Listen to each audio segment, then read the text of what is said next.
People often ask and they debate the conversation, what is faith? I'll tell you what human faith is. Human faith is you go to someone that you don't know and you tell them about a problem that you have, and they write a prescription that you can't read, and you take it to a pharmacist whom you've never met, and they make a compound and they hand it to you and you put it in your body with all the trust in the world. Yes? Human faith is a very interesting dynamic. The question is, what do we put our faith in? Faith is often measured by what people have seen before, what they have experienced before, what they have witnessed before. And that's as big of faith as they can have. Well, I tried that before, but it didn't work. Well, the last time I was in a relationship, it was a real hardship. Well, it's really hard every time that I intend to do something better for myself, something bad happens. Or every time I feel like I'm really making a dent and I'm doing my savings account and things are getting better, the sky opens up and something falls and bumps me on the head. Does anybody recognize any of that? Let me remind you that is faith. That is faith that continues to produce and reproduce in one's life. We really want to take to heart at the depth of our being that faith is also about what is yet to be seen. So therefore, when you are praying into, when you are calling into, when the experience of you is moving into, you want to aim as high as you possibly can, because it is the new vibration of you that is actually manifesting, unless you hold on to the faith of the past. You understand? Because if you hold on to the faith of the past, you're really good at it.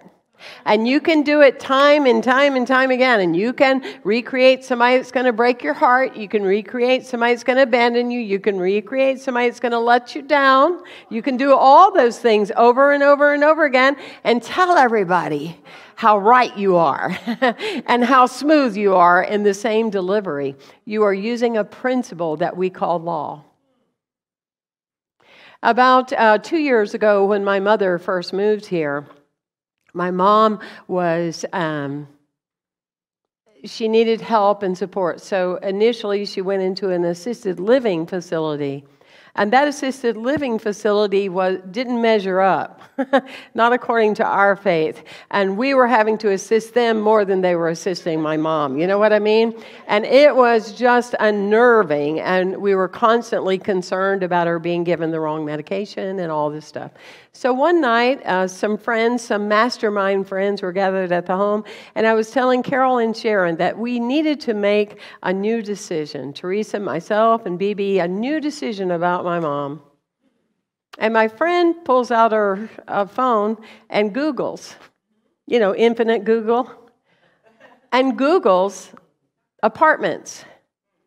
Right across from the water in my backyard, there was a building with 5 apartments in it that I didn't even know was there. And it's like 10 o'clock at night. I called, the woman answers, and I said, I want to rent the place. I don't need to see it. I just want to rent it.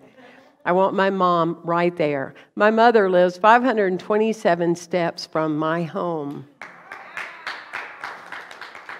Independently.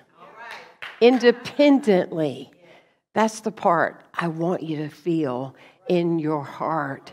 Your faith is calling you to prove to yourself something that you haven't seen. Anytime, all this time later, when I'm ever in my doubting mind, when that monkey mind wants to go, when that mentalizing wants to start happening, I look across the water and I see my mom's back door and I go, God is a miracle.